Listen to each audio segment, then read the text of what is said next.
Hello trainees, आज मैं आपको फिटर के फर्स्ट ईयर से संबंधित कुछ important multiple choice questions MCQs के बारे में बताने वाला हूं।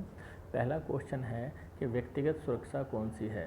तो इसमें जो चार ऑप्शंस दिए गए हैं, इसमें जो ऑप्शन बी है अपने काम पर ध्यान दो, ये एक व्यक्तिगत सुरक्षा के अंतर्गत आता है। नेक्स्ट क्वेश्चन है कि जो एक सिंबल दिखाया गया है ये कौन सा सिंबल है। तो ये जो सिंबल है ये स्टॉप का सिंबल दिखाया गया है। क्वेश्चन नंबर 3 है कि ज्वलनशील लिक्विडेबल ठोस को वर्गीकृत किस प्रकार से किया गया है। तो जो लिक्विडेबल ठोस होते हैं उसको हम क्लास बी फायर के अंतर्गत वर्गीकृत करते हैं। क्वेश्चन नंबर 4 है कि तत्काल जीवन रक्षक प्रक्रिया कौन सी है।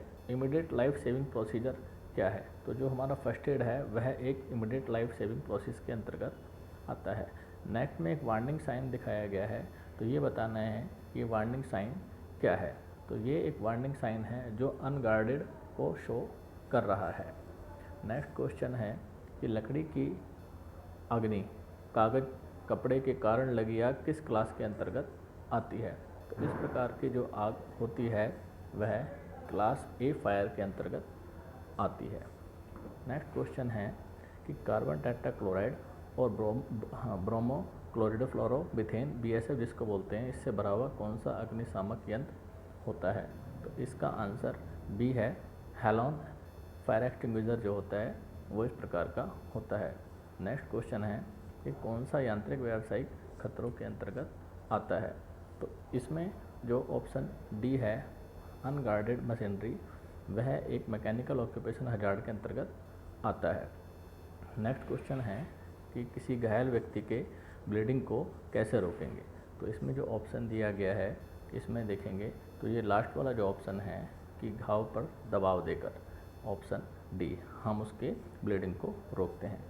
नेक्स्ट क्वेश्चन है, इसमें हमने एक सिंबल दिखाया गया है और यह पूछा गया है कि यह सिंबल किस प्रकार का। तो जैसे कि आप देख पा रहे हैं यह एक पेडेस्ट्रल क्रॉसिंग का सिंबल दिखाया गया है। क्वेश्चन नंबर 11 है कि आग लगने के 3 मेन फैक्टर्स क्या कारण हैं, क्या कारक हैं। तो इसका जो ऑप्शन है इसमें आप देख रहे हैं, जैसे कि आप जानते हैं कि आग लगने के 3 जो मुख्य कारक होते हैं वो ऑप्शन ए ईंधन, ऊष्मा और ऑक्सीजन होता है। क्वेश्चन नंबर 12 है कि गोल्डन आवर्स की अवधि को क्या कहा जाता है। गोल्डन आवर्स वह होता है जो किसी एक्सीडेंट के बाद के समय होता है। तो इसमें हमें मालूम है कि जो पहले 30 मिनट होते हैं वह बहुत इम्पोर्टेंट होते हैं, जिसको हम गोल्डन आवर्स कहते हैं।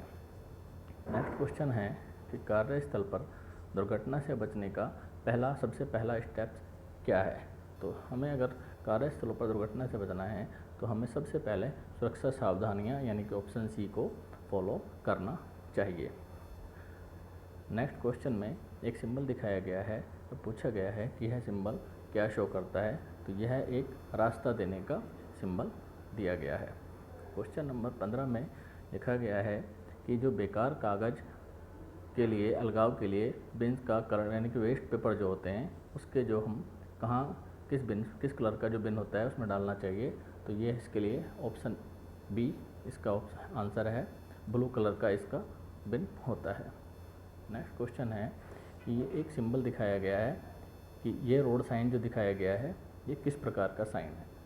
तो ये जो साइन दिखाया गया है यह एक इंफॉर्मेशन साइन दिखाया गया है।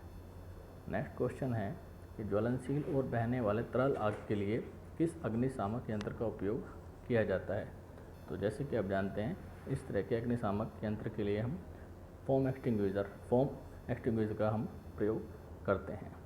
नेक्स्ट क्वेश्चन है कि प्राथमिक चिकित्सा में जो ABC होता है इसमें ए का क्या मतलब है। इसमें जैसे कि आप जानते हैं A फॉर एयरवेज, रास्ता देना होता है, एयरवे हवा के लिए उसको हम एयरवे कहते हैं। B फॉर ब्रीथिंग होता है, सांस लेने में मरीज को आसानी रहनी चाहिए। और C फॉर सर्कुलेशन के लिए होता है। नेक्स्ट क्वेश्चन है कि जैविक कंपाउंड में मटेरियल को तोड़ने की प्रक्रिया क्या है जिसे खाद के रूप में इस्तेमाल किया जाता है। इसमें हम जो जैविक कंपाउंड को मटेरियल को खाद के रूप में प्रयोग करने के लिए हम कंपोस्टिंग प्रक्रिया को प्रयोग करते हैं। इस प्रक्रिया को हम कंपोस्टिंग कहते हैं। नेक्स्ट क्वेश्चन है कि जो प्लास्टिक का कचरा होता है उसको पिन के लिए क्या कलर कोड किया जाता है? तो इसके लिए हम पीले कलर का पिन हम यूज़ करते हैं।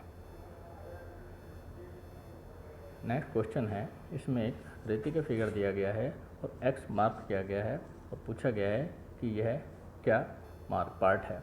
तो ये एक हील को मार्क किया गया है, ऑप्शन ए। नेक्स्ट क्वेश्चन है कि एक ट्राई स्क्वायर का उपयोग क्या है? तो जैसे कि आप लोग जानते हैं, ट्राई स्क्वायर का प्रयोग हम समकोण जांचने के लिए करते हैं। नेक्स्ट क्वेश्चन है कि ऐसा कौन सा मार्किंग मीडिया है जो पॉइजनस होता है, जहरीला होता है?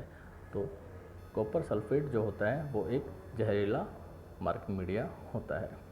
क्वेश्चन नंबर 24 दिया गया है कि यूनिवर्सल सरफेस गेज का कौन सा हिस्सा स्क्राइबर को पकड़ता है? तो जैसे कि आप जानते हैं, यूनिवर्सल सरफेस गेज में हम स्क्राइबर को पकड़ने के लिए हम ऑप्शन ए स्नग का प्रयोग करते हैं। नेक्स्ट क्वेश्चन में एक फिगर दिखाया गया है और पूछा गया है कि ये किस प्रकार की वाइस है? यह एक हैंड वाइस है। हैंड वाइस का फिगर दिखाया गया है जो छोटे जॉब्स को पकड़ने के लिए काम आती है। नेक्स्ट क्वेश्चन है कि कुछ स्ट्रोक के बाद एक नया हेक्सा ब्लेड ढीला हो जाता है, तो उसका क्या कारण है? तो कुछ स्ट्रोक्स के बाद नया हेक्सा ब्लेड ढीला होने का कारण ये होता है कि ब्लेड में स्ट्रेचिंग होता है, ऑप्शन है, जिसकी वजह से वो ब्लेड ढीला हो जाता है। नेक्स्ट क्वेश्चन है, पहले कट और पतले वर्कपीस को काटते समय दांते बहुत आसानी से क्यों टूट जाते हैं? इसके पीछे कारण है कि हाथ का बल केवल कुछ ही दांतों पर काम करता है, समान वर्क पर काम नहीं करता है, इस वजह से उसके दांते बहुत आसानी से टूटते हैं। क्वेश्चन नंबर 28 है कि कॉर्नर और जॉइंट्स पर मटेरियल के स्क्वायर जो होते हैं, जो कॉर्नर जॉइंट्स होते हैं स्क्वायर मेटल के, उसको हटाने के लिए हम किस प्रकार की छेनी का प्रयोग करते हैं? तो मैं इसके लिए आपको बताता हूँ कि इसके लिए हम ऑप्शन सी डायमंड पॉइंट चीजल्स का प्रयोग करते हैं। नेक्स्ट क्वेश्चन है, एक हैमर का फिगर दिखाया गया है, इसमें एक्स मार्क शो कर रहा है। तो एक्स मार्क जो इसमें शो कर रहा है वह ऑप्शन सी चीक को शो कर रहा है और हैमर का वेट इसी के ऊपर लिखा हुआ होता है। नेक्स्ट क्वेश्चन है कि इसमें काटने वाली छेनी पर प्रतीक एक गामा ऑप्शन इन्होंने सिंबल दिखाया गया है, वह किस कोण को दर्शाया जाता है? तो जो ये गामा सिंबल है यह एक रैक एंगल को शो कर रहा है। इसमें जो ये अल्फ़ा है ये क्लियरेंस एंगल होता है और जो बीटा है वो एक कटिंग एंगल होता है। जो गामा है वो रैक एंगल शो करता है। क्वेश्चन नंबर 31 है कि धातु के उस गुण का नाम बताइए जिसमें वह बिना टूटे तारों के रूप में खींचा जा सकता है, उसको वायर के रूप में हम खींच सकते हैं। तो इसके लिए जो डक्टिलिटी ऑप्शंस है वो है मैकेनिकल प्रॉपर्टीज़ है। डक्टिलिटी इसको हम हिंदी में तन्यता भी कहते हैं। इसमें हम बिना टूटे तारों के रूप में मेटल्स को हम खींच सकते हैं।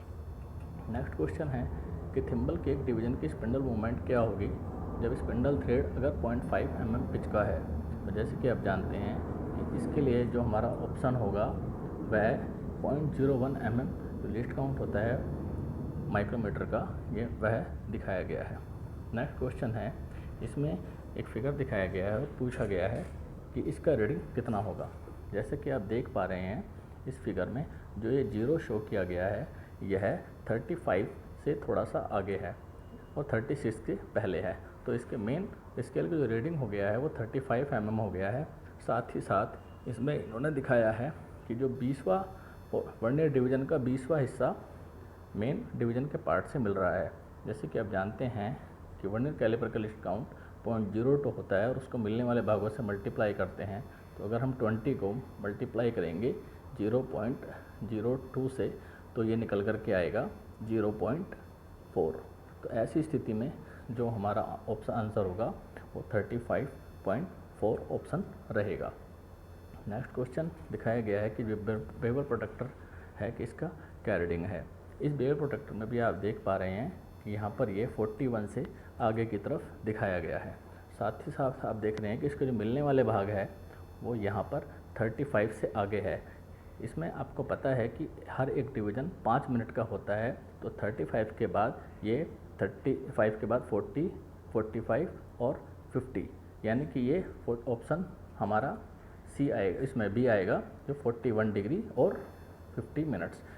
5-5 डिग्री का होता है 30 के बाद में, तो ये हमारा 41 डिग्री और 50 मिनट दिखाया जाएगा। Thank you.